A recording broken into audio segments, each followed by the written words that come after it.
Hi everybody, welcome back. I hope you're all doing well. So in today's video, I feel like nobody talks about grieving a life you thought you would have. yeah. Well, she went on to delete the video, so I couldn't find the original post. But I wanted to share this with you today. So many women shared their thoughts and their opinions and experiences about this grieving the life that you thought you have topic. And I'm going to go into that soon. But as somebody who didn't actually have a plan for my life, I was just going with the flow when it comes to life in my 20s, like the whole of my 20s. I was just going with the flow. I was okay with what I had. I was okay with the fact that I had a roof over my head. I had food in my belly. I was part of the family business. We were caterers and my mom started a business and we all helped out to build the business because we had moved to the United Kingdom at the time and we had to do any type of job to survive, like cleaning, warehousing, any kind of job. Most of it was cleaning and warehousing and care, right? And dealing with people can be tough. And so it was just a shock for us at the time. So when we came into catering and people started patronizing us, it was a win. And we're making like maybe double what we were making when we were cleaning and doing the warehousing jobs, okay? So at the time I was content with my life. It was okay. We had a job, we had a roof over our heads, we had food in our bellies, and we didn't have any debts, okay? So life was okay until I ran into a certain group of people, right? And I'm going to talk more on that when I finish playing some of the responses from others with regards to the topic. So let's get into that, and please don't forget to subscribe. Thank you. I feel like nobody talks about grieving a life you thought you would have. When God put that video on my For You page, he was talking to me, and now I'm talking to you. So if you go to the video, it's just this girl. She's 29 and she's turning 30 this year, and she's reflecting, that she's grieving the life that she thought she was supposed to live. She was supposed to live this life that looks, a bit different from the life that she lives now. She's grateful for her life, but this is really not what she pictured. And I know God put this directly on my For You page because, I've been talking to him about being more consistent and productive, with my dreams, my aspirations, and my goals. And I've been, consistent with more things than others, not really my passions. I've been consistent, with my priorities and not my dreams, not my passions, like I said I was going to. And I know that he put this video on my For You page to send a message to me because I'm directly 10 years under than her. The lady in the video, she's 29 going on 30, and I'm 19 going on 20 this year. So for both of us, we're stepping into a new decade. And one of the main things that I say is a quote that I stole from somebody, but it says the cost that comes with procrastination, that can be like, just being flat out lazy, not chasing out your dreams and goals because you have so much other stuff going around you. Life be lifing, trust me. But the cost that comes with procrastination and holding back is the life that you could have lived. And there were so many people in that comments in their late 20s and early 30s. Yeah, I'm 30 something, I'm 20 something, and I definitely agree with you. I wish I made better choices. I wish I prioritized my goals. I wish I did this, and that. And I felt like this was God because, I'm talking to him about this and I'm trying to be consistent, but I'm just not. And I mean this in the most humblest way. I do not want to get on here in 10 years and say, oh, I wish I was here. I wish, when all I have right now is time. I'm not even going to say a lot of time because 10 years may seem like a lot if it's like a jail sentence, but time flies. 2023 felt like 2 months alone. Like, time is flying. And I feel like in 10 years, I'm either going to have a lot of excuses or a lot of accomplishments. And it's just all in what I do with my time and how I prioritize things and just being consistent. And like I always say, we're not going to keep saying, oh, one day I'm going to do this, one day, start now, let this be day one. And, when you just get close to the Lord and you talk to him, he responds. It's not going to be a verbal response, but he put that video on my For You page. She's like, and like I said, in the most humblest way, not looking down on anybody. And I was so I just love the transparency that she shared in this video. But I feel like he put this on my For You page to be like, do you want this to be you in 10 years? No. In 10 years, I want to reflect on my 20s, and I know it's not going to be all peaches and cream, but I do want to be able to say I've lived You know, I was able to do this, I accomplished this, I did this. I just don't want to have any excuses. Oh, I could have did this, because we all have the same 24 hours in the day. It's all in how we manage it. It's all in what we do. You know, we can't fall in love with the results if we don't take the discipline and the action to get there. You can pray all day, but if it's no work behind that, how do you think that you're going to be what you want to become? And I know what she meant by grieving the life that, you know, you thought you were going to have, because even like by 20, like I thought I was going to be way farther than I am right now. But, you know, I'm grateful. And now I know what I have to do, because I don't want to be telling the same story in 10 years. I don't. God is speaking through me to you. Look how I look, pimple patches. He told me, Tori, just pick up the phone, record, and tell these people. So whatever you want to do, stay consistent. I know a lot of circumstances, life is hard. It's always going to be something. But at least start, at least try, because you don't want to have years go by and you realize the life that you could have lived if you would have just took that step, if you would have just stopped procrastinating, if you would have just took the risk, if you would have just did this. And I'm just going to end the video like this. Like I said earlier, in 10 years, you're either going to have a lot of excuses, or you're going to reflect and see that you did a lot and you've accomplished a lot. There's a topic right now going around TikTok about grieving the life that they thought they'd have, and credits to the original creator and the video that I seen. I can definitely say that I have grieved the life that I thought I'd have, and sometimes still grieving. 23-year-old recent grad, I still live with my parents. I have a 4-year degree in health administration, and I also have an associate's degree in health science, working a very mediocre job, not paying as well as I thought it would. And I have private and federal loans that I pay on every month. Saying all this to say that I did not think my life would be like this when I was in high school, or even the beginning of my college experience. Like, I told myself, I'm going to go out of college, I'm going to be making all this money, I'm going to find a job easily because my degree is needed. And here I am. And I was so upset for the longest. I was angry. I didn't understand, like, why was this happening to me? Why is my life like this? Then I also remembered that I'm still 23. And just because my life is like this right now doesn't mean it will be like that in the future. And I've had to come to terms with it. Like, I went through all the emotions to get to this point. I've gotten so much closer to God these past couple months, and just trusting Him in guiding me where I need to be. And if it's in His will for me to be somewhere, then I will get there. I'm also just learning to be very appreciative of the current condition of my life, the current state, because I am very fortunate. Although I'm living with my parents, I'm paying little to nothing to live here. Although my job is mediocre, I'm still paying the bills at the end of the day. And I'm still gaining experience that I can use to move forward.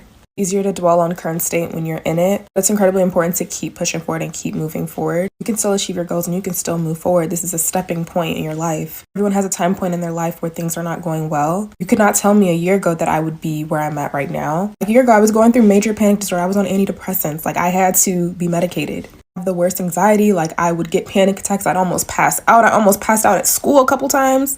There's a reason for everything. I could say that I never wish I went through that period of my life, but honestly, it shaped who I am today as a person. And it makes me want to try harder and to be better. I try to be super appreciative. Like, every day that I'm living is a blessing. There's so many things in my life that I say I would change. But sometimes we're put through tough experiences because we come out stronger. God is very purposeful with your life. He's very intentional. A lot of things happen for a reason. Although I still wonder what my life would be like if I would have done a couple things differently, I'm doing things differently now, and I'm trying to work on myself and become the person that I know I want to be and the person that God sees best fit. Again, this is super repetitive, but if it's in His will, it will be. And I wholeheartedly believe that. This whole grieving the life you thought that you would have thing, a lot of y'all who are chalking it up to just being lazy or whatever, you do understand that some things are out of people's control, right? Like, both my parents died. I mean, like, last time I checked, I don't think I could control that. But I don't know, maybe you have other thoughts. I have a bunch of medical conditions that I didn't find out about until I was in my mid-20s, because people just see fat kids and say, lose weight. And, I'm 80 pounds down, and guess what? Oh, the conditions are still here. Looks like doctors should do their fucking job. And I say all this to say, I'm still going to be on my grind. I'm still going to achieve my goals. I still, somewhere deep in me, have faith that everything will work out in my favor, because it always does in the end. But some of us had uncontrollable things happen to us, and we had to completely rethink our lives. You can't hustle your way out of everything. Like, the way that capitalism just rots y'all's brains sometimes, not even sometimes. Life will throw shit at you sometimes, and you just gotta deal with it. The thing is, you just can't get stuck there. This whole grieving the life you thought that you would have thing, a lot of y'all who are chalking it up to just being lazy or whatever, you do understand that some things are out of people's control, right? Like both my parents died. I mean, like last time I checked, I don't think I could control that. But I don't know, maybe you have other thoughts. I have a bunch of medical conditions that I didn't find out about until I was in my mid-20s because people just see fat kids and say, lose weight. And, I'm 80 pounds down and guess what? Oh, the conditions are still here. Looks like doctors should do their fucking job. And I say all this to say I'm still going to be on my grind. I'm still going to achieve my goals. I still somewhere deep in me have faith that everything will work out in my favor because it always does in the end. But some of us had uncontrollable things happen to us and we had to completely rethink our lives. You can't hustle your way out of everything. Like the way that capitalism just rots y'all's brains sometimes, not even sometimes. Life will throw shit at you sometimes and you just gotta deal with it. The thing is, you just can't get stuck there. I feel like nobody talks about grieving the life you thought you would have. So I know exactly what she's talking about. I actually just had like a whole meltdown, but let me show you what Spirit told me to read. So I know I told you only read this when Spirit leads me to. And today was like, Spirit was like, read it. So God in heaven, you are holy. I lay down all my dreams, visions, and goals at the foot of your throne. I am thankful that your plan, purpose, and will for my life will come to pass and always exceed my expectations. Lord, you know my need. I ask that you continue to sustain me and that my heart would remain grateful for all the things that you provide. I ask that you forgive me for all my mistakes, failures, and shortcomings. Help me to overlook the offense of others that are done to me. I ask that you would close doors that are not from you and that you will lead me down the path you've laid out for me. I pray that you will protect me from the plots and schemes of the enemy that look to distract me and pull my attention and focus away from you. This life is not mine, as I'm just a vessel for your works. Help me to use the breath that you breathe into my lungs to bring glory and honor to your name. In Jesus' name, amen. Y'all, I needed this. Amen. Listen, well, maybe we needed this. Having a tough day today, and I'm sure I'm not the only one, but I pray that prayer helped y'all like it helped me. And if anyone needed it, I hope it helps you like it just helped me. All right, y'all. There's a creator on here right now I'm seeing all over my For You page, and she's talking about grieving the life you used to have. And I challenge that thought. And I think what I've learned this year is about changing your perception. When you grow up, you're very young and you make poor decisions. I'm not saying that's always the case. But when I think about me 10 years ago, 18-year-old me versus me now, it's like I want to guilt trip myself for not jumping on opportunities and making impulse decisions. But knowing what I know now, I have a greater chance at success than what I knew at 18 versus 28. And so with the information you know now, there's no time like the present to act on those things that you want to act on. And unfortunately, life do be life and it does get in the way. But like I said, with the information you know now, there's no time like the present to just trust God and take the leap. A while ago, there was a discourse on TikTok about grieving the life you imagined. And I was gifted this book for my 30th birthday. It's called Good Enough. And I want to talk about all it's taught me about holding the contradictions of our lives more gently and more generously. Now, my favorite line from this book is this: we have to learn to live inside of a life that may not be perfectible. And I think the original creator deleted the video, but when she talked about grieving the life she imagined, someone stitched it and they said, this teaches me that I need to run as fast as I can under capitalism, because if I achieve, then I can outrun my grief. If I achieve, then I'll have a life that I don't have to grieve because I've done everything I needed to do. And if I do everything I need to do, then there'll be nothing left to grieve or mourn. I don't think that's true. I don't think there's any way we can run so fast under capitalism that grief won't find us. This book challenges me to make grief my friend and my teacher, just like gardening does, but it also challenges me to hold my life a lot more expansively. This idea that things are always going to be happy or good, this idea that I won't need to grieve a dream is not real. It's not real for any of us. And as someone who is 30 and is still in the process of building the life I imagine, I'm so grateful for my seasons of grief, my seasons of shedding. Some people are lucky where they know at 2 or 3 years old what they want to be and who they want to be. But most of us are fumbling through the dark. Most of us are finding our way. And as we grow, we shed. We shed friendships, we shed relationships, we shed identity. And that actually gets us to the life that we deserve. It gets us to the life we're imagining. Grief is a part of that process. I even love how her chapter starts with this blessing that she calls a blessing for a joyfully mediocre journey. And she says, "Blessed are you who realize there is simply not enough time, money, resources. Blessed are you who are tired of pretending that raw effort is a secret to perfection. It's not, and you know that. Blessed are you who need a gentle reminder that even now, even today, God is here, and somehow that is good enough." Something that I'll say about this idea that we can achieve our way out of grief, that we can achieve our way out of discomfort or pain or sorrow or regret, is that achievement can actually be very lonely when we lack self-love and self-worth. And that on the other side of achievement, we are still left with ourselves. And if our self-worth is only tied to what we can produce and not who we are, we will feel the weight of that grief, even in our most beautiful and profound moments. All of us are endowed with amazing talents and abilities, and we should pursue that to our highest level. All of us have the right to live lives that are joy-centered, that are self-worth-centered, that are radical acceptance-centered, and we should pursue that as well. But the idea that we can outrun grief, the idea that we can outrun shedding through achievement is simply not true. All of us have to learn to live inside of a life that is not perfectible and yet is still beautiful, is still glorious, is still worthy of celebrating and living in.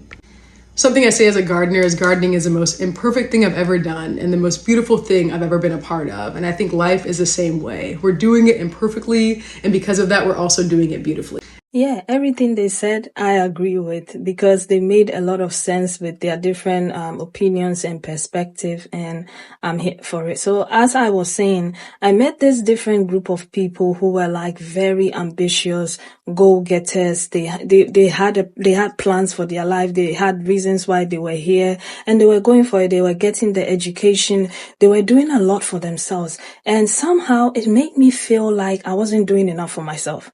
Okay, because anytime I was around them, they made me feel like I had to do more. You have to go and get a degree. You have to go to school. You have to do this and you have to do that. And I didn't have that with the people that was around me, being my immediate family, my stepdad, his family, and my mom and my cousins, okay?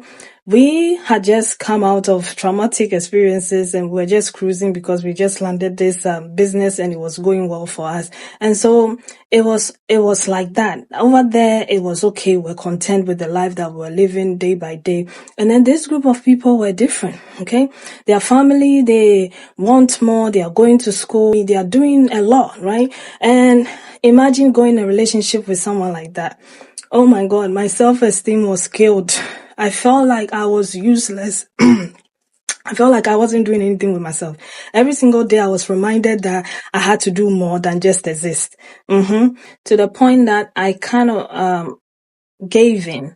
So I went to school. Now I have a lot of money to pay for going to school. I started multiple businesses. They failed, which actually accumulated into more debt and so on. And so the more I tried, the more I failed, the more my self-esteem went down, right? And then I got to that realization that, you know what? This is a different group of people. These people want more. They are chasing money. They want the dream. Like they want to live that kind of life, okay? But on the other hand, I am content with what I have, right? So why am I trying so hard to please or to kind of like live this kind of life that these people are living, all right? Why am I doing so much? Why can't I just go back to that place where, I was okay, right? Where I didn't have to be anybody else than myself, all right? And I'm saying all of this to say that sometimes it's not that your life is so bad. Sometimes it's the people around you that make you believe that you could have done more out of life. And yes, it's good to have those kind of people if you are that person who wants more out of life. All right. If you are that person who wants more out of life, there's no need for you to stick around people like my relatives who were content with what they have. You need to stick with the people I met who are go-getters. They are trying so hard. They are doing what they have to do, right? So there's no need for you to surround yourself with the people who are not going where you're going. who do not understand your story, who do not understand your journey, right? The more you surround yourself with people, A, which is my family, who are content with what they had and you want to do more out of life, you're not going to get anywhere. But the more you surround yourself with people, B, who are going out there trying to make it happen, get the cars, get the jobs, get the houses, you're going to make it, all right? And then there won't be any need for you to grieve what you have, because the thing is, that's what you want. But if that's not what you want in your life, just appreciate the simple things in life: a place to put your head, a car that will move you from one place to the other, food in your belly, and so on and so forth, and it's okay for you. Then find your people, right? Don't sit around and let someone make you feel like you're not good enough, okay? If that's not the life that you want, find your people and be happy, right? But if you want more out of life, if you want to change your life, then you need a plan for that. And you need to surround yourself with people who are going there. There are people who would get you, propel you, force you to get to that place, right? But if you are not there yet, financially or physically, whatever, don't force yourself to become like other people. Don't be like me. Okay, because you're going to regret it. It's not going to work out for you. You need to have a plan. If you're going to go to school, make sure you're going to school that is going to be fruitful to you at the end of the day, right? Don't copy other people's life. Don't try to be what everybody else is doing. Sometimes you just have to be content with what you have and where you are. And then little steps, right? They say, well, slow and steady wins the race, all right? Some people have it in the morning. Some people have it in the evening. It is what it is, all right? So take your time. Give yourself grace.